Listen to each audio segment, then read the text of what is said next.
สามารถเข้าไปเบิ่งได้แล้วก็กด Subscribe ได้เด้อที่ YouTube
ครอบครัว เดี๋ยวนี้มันบอกไว้มาตรงนี้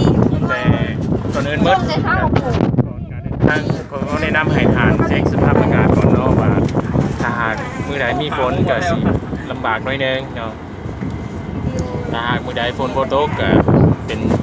โอกาสดีที่มาเที่ยวชมธรรมชาติในก็สถานที่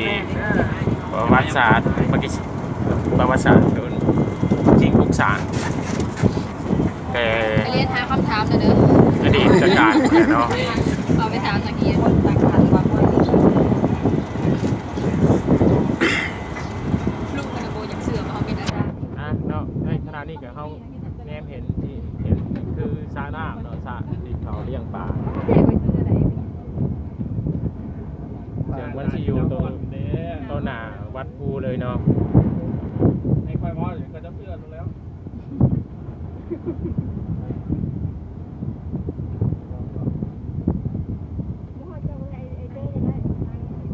ต่อแม่ จังหวะโอ้มึงดีซีว้า ที่ฐานเนมเห็นนี่เนาะก็คือซากของตึกเก่าที่มันล่มลงตั้งแต่ ตึกภาษา ประสาทก็โอ้ ต่